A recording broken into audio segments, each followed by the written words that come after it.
नमस्कार दोस्तों, बाल टू बेंच एकेडमी में आप सबका हार्दिक स्वागत है।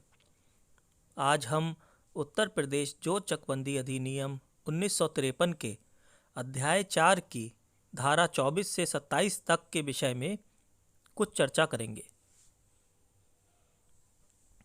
अध्याय 4 में योजना का लागू किया जाना इस संदर्भ में प्रावधान किए गए हैं। अध्याय 3 में जिस चकबंदी योजना को तैयार किया गया, अध्याय 4 में अब उसी योजना को लागू किया जाएगा। अब हम अध्याय 4 की धारा 24 पर आते हैं। धारा 24 में दो उपधाराएं हैं, उपधारा 1 तथा उपधारा 2।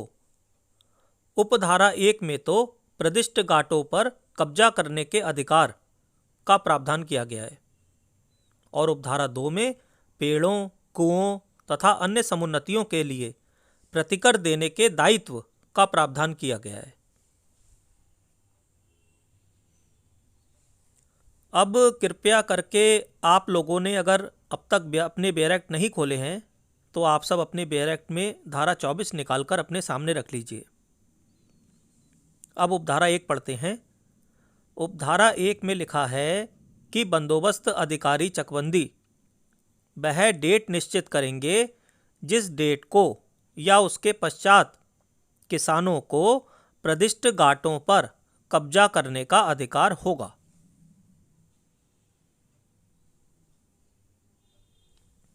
यह उपधारा समझे आप।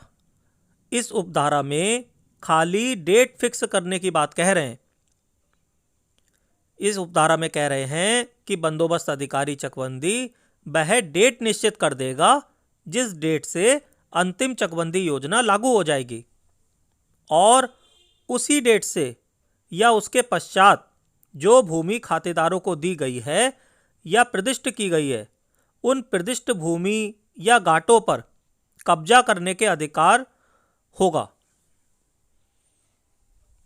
मतलब इस उपधारा में डेट फिक्स करने की बात कर रहे हैं कि बंदोबस्त अधिकारी चकबंदी वो डेट फिक्स कर देंगे जिस डेट से अंतिम चकबंदी योजना लागू हो जाएगी और फिर उसी डेट से या उसके पश्चात जो भूमि किसानों को दी गई है उन भूमि पर उनका कब्जा करने का अधिकार होगा। अब आते हैं धारा 24 की उपधारा 2 पर। बेयर एक्ट से पहले इसको एक बार पढ़ लेते हैं, फिर इसको हम समझ भी लेंगे। अंतिम चकबंदी योजना के कार्यान्वयन के अनुसरण में उसको प्रदिष्ट घाटों में स्थित पेड़ों, कुओं तथा अन्य समुन्नतियों को पाने वाला प्रत्येक खातेदार कब्जा पाने के दिनांक से उसके भूतपूर्व खातेदार को पेड़ों, कुओं तथा अन्य समुन्नतियों के लिए जो उसे प्रदिष्ट की गई हो, वहां पूर्व व्यवस्थित रीति से अवधारित प्रतिकर का देनदार होगा और देगा। यह उपधारा समझ में आई आपको। इस उपधारा में यह बात बतला रहे हैं कि अपने को प्राप्त घाटों में स्थित पेड़ों, कुओं तथा अन्य समुन्नतियों को पाने वाला प्रत्येक खातेदार उस घाटे के पुराने मालिक किसान को उन पेड़ों, कुओं तथा अन्य समुन्नतियों के लिए प्रतिकर का देनदार होगा और वह प्रतिकर देगा।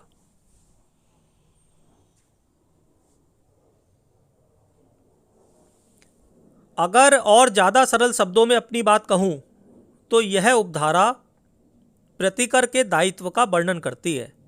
इसमें जिस खातेदार को खेत प्रदिष्ट किया गया वह उस खेत में स्थित पेड़ों, कुओं आदि समुन्नतियों के लिए प्रतिकर देने के लिए दायित्वाधीन होगा।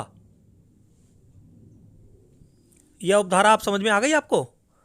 अगर अभी भी आपको कोई डाउट है या आपको ठीक से यह समझ में नहीं आ पाई है तो मैं एक उदाहरण द्वारा आपको इस विषय को और ज़्यादा स्पष्ट करने का प्रयास करता हूं। मान लीजिए आप 2-3 छोटे छोटे खेतों के स्वामी हैं। उनमें से एक खेत पर कुआं है और आपके एक दूसरे खेत पर कुछ पेड़ लगा रखे हैं आपने।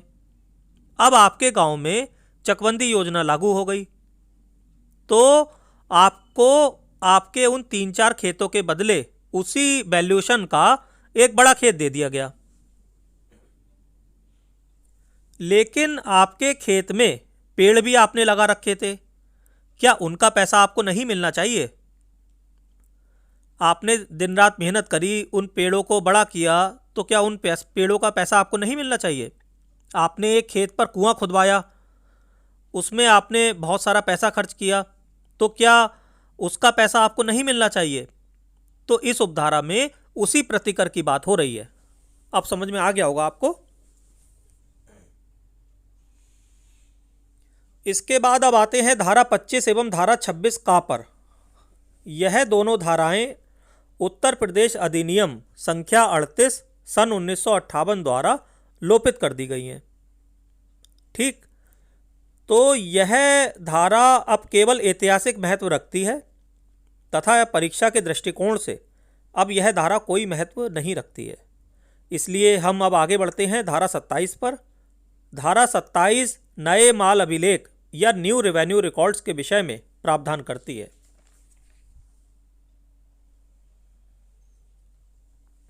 इसकी उपधारा 1 देखिए बेयर एक्ट में, अंतिम चकबंदी योजना के प्रचलित होने के पश्चात यथासंभव शीघ्र जिला उपसंचालक चकबंदी धारा 7 के अधीन यथा संशोधित नक्शों खसरा चकबंदी तथा धारा 10 के अधीन तैयार किए गए वार्षिक रजिस्टर के इंदराजों और इस अधिनियम के उपबंधों के अनुसार अंतिम रूप से दी गई तथा जारी की गई प्रदेशन आज्ञाओं के आधार पर प्रत्येक गांव के लिए चकबंदी क्षेत्र का नया नक्शा, खसरा तथा अधिकार अभिलेख तैयार कराएगा। अब ये उपधारा समझे आप।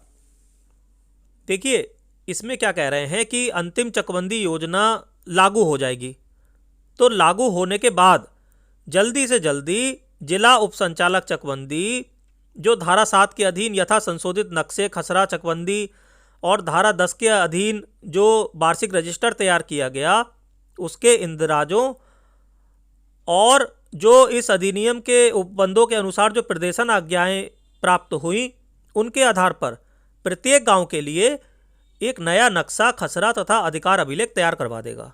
बस इतनी सी बात कह रहे हैं इस उपधारा में। अब आते हैं उपधारा 2 पर। यह कह रही है कि उपधारा 1 के अंतर्गत जो अधिकार अभिलेख तैयार किए गए हैं, जो अभी उपधारा 1 हमने पढ़ी उसके अंतर्गत जो अधिकार अभिलेख तैयार किए गए हैं उनकी सभी प्रविष्टियां ठीक मानी जाएंगी। ये माना जाएगा कि सारी प्रविष्टियां ठीक हैं। कब तक मानी जाएंगी ठीक? जब तक उनके विरुद्ध प्रमाणित न कर दिया जाए। All entries in the record of rights prepared shall be presumed to be true until the contrary is proved.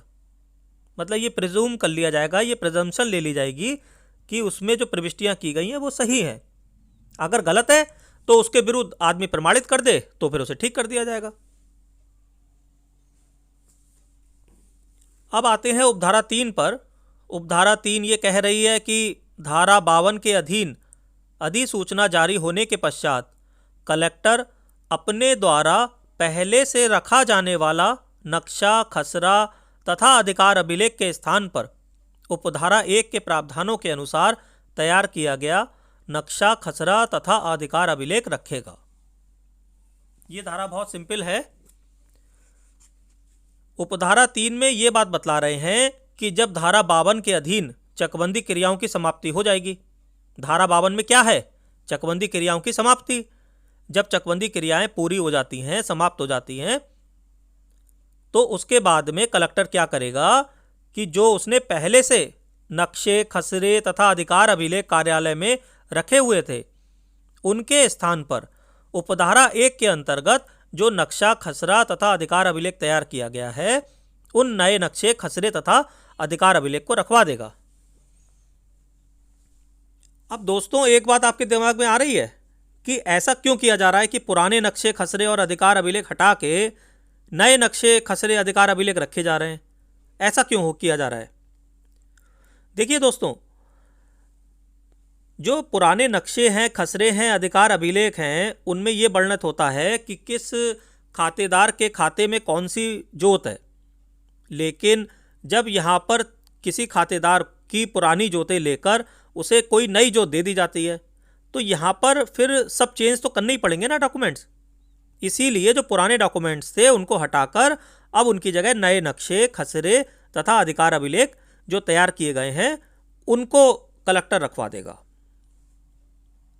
तो दोस्तों, मैं आशा करता हूँ कि आपको मेरा आज का वीडियो अच्छा लगा होगा। अगर आपको मेरा वीडियो अच्छा लगा हो तो कृपया मेरे वीडियो को लाइक अवश्य करें, मेरे चैनल को सब्सक्राइब करें और मेरे वीडियो को अधिक से अधिक विधि के विद्यार्थियों तक आप पहुँचाएँ। जो वकीलों के ग्रुप बने हुए हैं, व्हाट्सएप ग्रुप, और जो कोचिंग्स के स्टूडेंट्स के व्हाट्सएप ग्रुप बने हैं, उसमें आप अधिक से अधिक शेयर करें। ये भी एक प्रकार का विद्या का दान होगा। जैसे मैं आप सबके लिए इतनी मेहनत करके वीडियो बनाता हूँ, तो ऐसे ही आप लोग भी विद्या का दान कीजिए। मैं आप सबकी सफलता की ईश्वर से प्रार्थना करता हूँ। धन्यवाद।